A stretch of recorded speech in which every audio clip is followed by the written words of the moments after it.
Hey guys, what's going on? This is Pants Our Dragon, and today I want to be doing a video on what supports you should play if you aren't a support main. Now this video will be good if, say, you're in Champion Select and someone takes your main role and you're stuck with support, and now all of a sudden this guide appears in your face and starts to help you.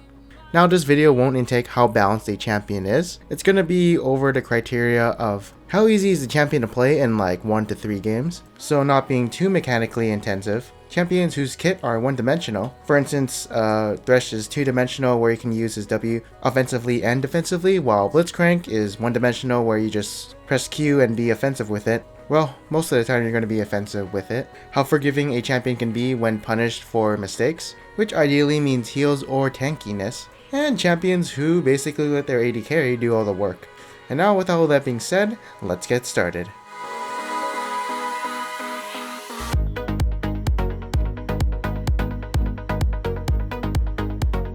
Alright, so I'm an idiot because I forgot to mention this in the intro, but for each champion I do, there will also be a little mini guide on how to play them.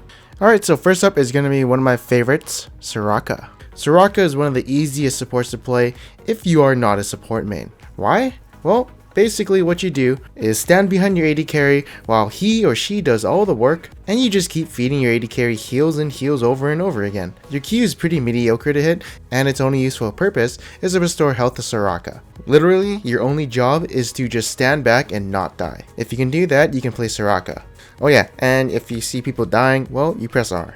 But it's also better if you use it under 40% health, as Wish's healing is increased by 50%, so it's kind of that last resort weapon to use when you're in peril. The only thing that's kind of tricky about Soraka is using her E. This is a great zoning tool for people to avoid, as people don't really want to get caught on it since they get rooted, or can instantly silence someone like Katarina who's spinning with her ultimate, but primarily I use it for a zoning tool, so I like to put it in front of enemies or where they're going. Alternatively, it is really good for chaining CC, as it's great to combo with a Mumu ult, Malphite ultimate, and you get the picture. Also in lane, make sure not to spam Q a lot since it does cost 70 mana, and your mana is primarily used for healing people.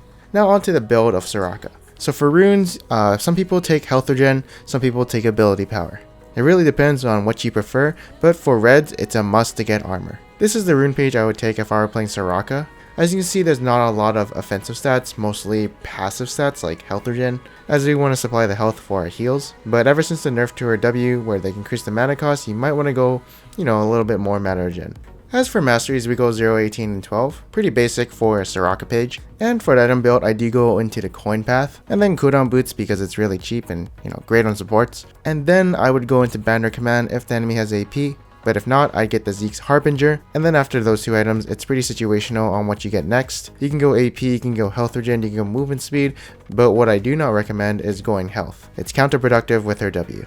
As for skill order, you definitely max out W, and after that some people max out E after, or Q. Me preferably, I like to max out E, just because the amount of stats you get when you level it up is a lot, while putting points into Q is, well, it lowers its cooldown to like 5 instead of 7 at max rank. And you also use it more often than your E, and you'll probably only use your E once in a teamfight, but I'm not too sure. So it's really up to you.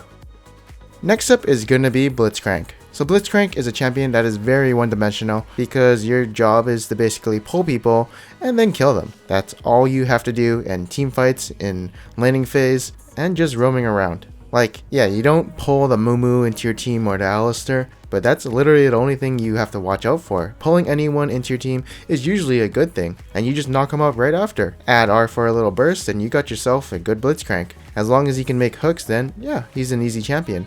Yeah, maybe you have to save your ultimate for that Katarina spinning around with their R, but that's a pretty rare case when you need to hold that R for a special reason. And it's also very unlikely to use your Q as a defensive move and pull enemies away from your teammates. And so basically, land hooks, GG. This champion is also one of my favorites to play as a support, and a lot of people who do not main support usually play Blitzcrank because he's, well, pretty easy and pretty fun. Now, for runes, people are weird. People are taking a mix of magic penetration and physical damage between the reds and quints, also having movement speed around in the quints too, and having armor between the yellows and quints. But what I usually see all of them taking is mana on their blues. What I would take is Hybrid Pen reds and then AD quints with an armor quint in there, health in yellows, and then mana on my blues. For Masteries, I would maybe go into 0, 18, 12 or 0, 12, 18. If you want to be more tankier, you can go 0, 12, 18. If you're confident on your pulls, then you can go Thunderlords. For the build, I would go into Face of Mountain, into either Mobility Boots or Swiftness, but most likely Mobility for, catching people out. And then Frozen Heart or Solari depending on the situation. And then basically just building tanky and just tanking from my team. You can also get Righteous Glory somewhere in here, but I feel like that item has been nerfed a ton. But it does have decent synergy with Blitzcrank. And for a skill order, you'd max out Q, and then your E, and then your W. Your W is fine at level 1 because it already gives 70% movement speed, while at max rank it gives 90. Overall, Blitzcrank is a great champion for anyone who doesn't main support and is good at landing their hooks. Next up is gonna be Tarek. So Tarek is a meh champion right now, but honestly he's probably one of the easiest supports to play. Maybe easier than Soraka. But basically it's Tarek. When you want to go in, you press your non-skill shot E. Then you press your W to do some burst damage. But if you have your R, you would press that first. And then you would heal whenever needed. Also autoing in between your abilities to get cooldown on your passive, plus a little magic damage is effective. And then laning phase, it can be quite hard to get multiple passive procs as you're facing ranged, but in teamfights it's pretty easy. So in teamfights, make sure to auto attack something in between spells, if you can. But otherwise, this champion is really easy because, well, he has auras. You don't do anything and you're still effective. And you have no skill shots, so he's really easy to play. Plus heals are very forgiving for anyone who doesn't play support, so if you need to go passive mode, you can do so. The only thing that's a bit tricky about Tarek is landing his W and R since they kinda have a short range, and you gotta be pretty close to the enemy to deal the damage. So sometimes it's better not to have an auto attack in between your spells in the laning phase. And as long as you have your W, enemy is full of physical damage, you can reduce quite a bit of damage. But let's be honest here, he's a pretty simple champion, so let's get on to the build. So for the runes, I do go magic resist in blues, 3 armor quints, a bunch of armor reds, and health yellows. For masteries, I go 0, 12, and 18. And basically, as you can see, I'm a tank. For item build, I'm basically building tank. Doesn't really matter what boots you take as long as it's cheap. And build Solari if they have AP on their team. If not, build a lot of armor. For a skill order, max out W. If you're losing in a lane and need some heals, max out Q. But after maxing out your W, you want to max out your Q. And then we max out E last because we only get 0.1 stun duration increase on each level, so that's pretty useless. Overall, Tarek is a very simple champion. And next up, we're going to be getting a little bit more complicated, but still a little bit one-dimensional like Blitzcrank, the all-in Leona. So she's easy to me because I like playing tanks, and I like engaging onto enemies. If you're not an engaged type of player, I suggest you not play her. But if you know you're good engages, then you can definitely play this champion. As well, she's all in or nothing. So her skill combo is pretty easy to do as you E into someone, stun them, and then activate your W. And then you'd use your ultimate on the stun target, or if you're trying to engage with your ultimate, then you put a little bit behind them. A little mechanics are required to play as champion, but the skill combo is fairly easy. One thing I will mention is that the only difference between a good Leona player and a bad Leona player would be the engages in the laning phase and out of laning phase. Basically, if you're good at engaging onto people and you know you're good engages, then you're gonna have a good time with Leona. The only things that might be tricky when trying to pick her up is landing her ultimate and maybe hitting her E. But yeah, I recommend her if you like engaging onto people, as, well, there's no backing out when you're going in. And say if you're getting ganked, well, what would a pro do? He'd probably do the same thing as you, press his W, try and live, if he has a flash, then flash. The only problem she has is if she gets poked down in lane before she can engage, then that's going to be a problem. But that's why you push to get level 2 as fast as possible. Now let's go into the build. So for runes, I take hybrid pen on my reds, armor quints, health yellows, and then magic resist on my blues. For masteries, I go 0, 12, and 18. If you're thinking about all-in an enemy all the time, then you might want to go Thunderlords. For the item build, basically going tanky as much as possible. So health, armor, magic resist, and CDR is always good. For the skill order, you'd max out your W, and then your E, and then your Q. The reason you max out your E second instead of Q is because it does do more damage, is AoE, and your goal is to match your E cooldown with your Q. So you can always have them up together when they're off cooldown. Although Leona is a bit more mechanical than the champions I listed before, remember that this list doesn't revolve all around mechanics. Alright, let's get a little bit more simpler. Or at least for me, harder. Personally, I fucking suck with Sona. I can't land a good ultimate for shit. I'm really bad with her ultimates, even though I do get some good ults in this game. I used to be really bad because I was just not used to her too much. Basically, once you get a good feeling of her ultimate and the way it goes and the way it travels, you could be a good Sona player. and you don't really have any other skill shots other than your ultimate. Your Q has an insane long range, so it's easy to poke the enemies, and if you need to sustain your ally and you just press W. She is somewhat a poke heavy auto attack champion in the laning phase because of her Q and passive, so for beginners that is kind of hard since you need to know good times when you can auto attack and when you cannot auto attack, which is called zoning, but that is another topic for another day. And when you want to escape from a gank, you just press E. She's also, an aura champion, so pretty easy to play.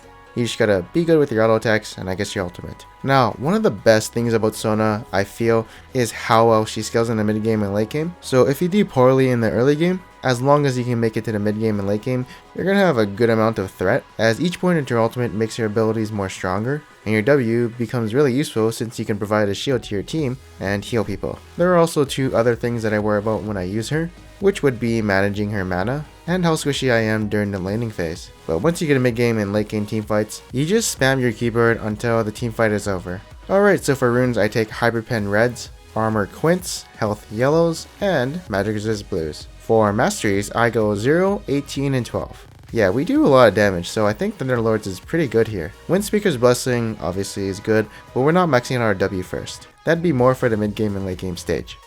For item build, I would go Frostfang, and I'd build into an ability powered support path. If you are behind, you might want to swap out the banner command for a Solari. 6th item is obviously situational, but you'll probably never get there. For skill order, I max out Q first, and then W, and then E.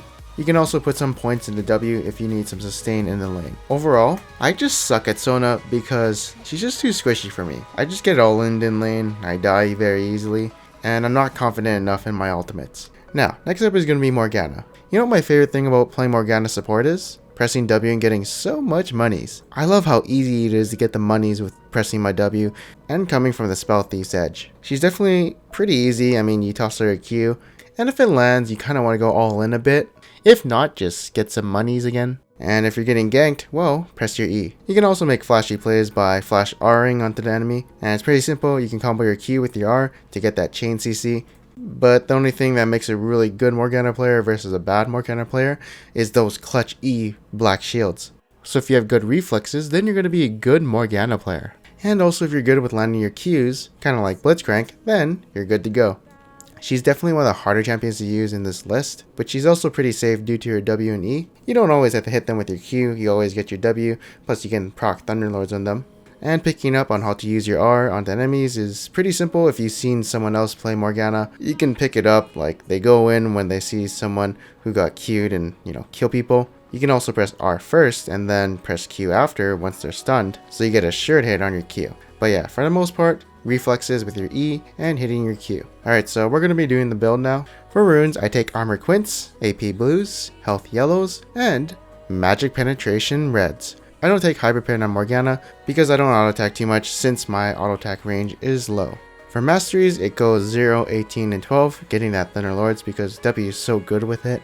And for item build, it's AP heavy of course. Now if you did feed off your ass in lane, you want to go more support items like Solari, Mikaios, you get the idea. And for skill order, you max out Q, then your E, then your W. All your W is good for is to get you the monies. Overall, pretty easy in the laning phase. You just gotta watch for people who have CC and then using your E at the right times, and of course landing your bindings. Alright, so next up, I was actually going to talk about Janna and saying she was going to be easy because, well, in the laning phase, she's quite easy. She puts her shield on AD carry and lets her do all the work. But using her Q and R and how effectively you can use it versus like a really good Janna player is very dramatic. For instance, a good Janna player will use her Q against a Leona to stop her from Zenith blading to your teammate. She also instantly uses her R to knock back the Katarina or Kennen or whoever is on the other team trying to engage in her team. And yeah, she's basically somewhat hard in that sense. And although an easy champion to play and learn, I'd say she's very hard to master. Anyways, that is it for my list. I hope you guys enjoyed it. Hopefully this helped you pick your champion pool for supports when you have to fill and play that role. And if you did like this video, make sure to leave a like as it does help my channel a lot. And also consider subscribing if you want more videos like this. Anyways, thanks guys for watching. I am Panther Dragon, and I'll see you guys next time.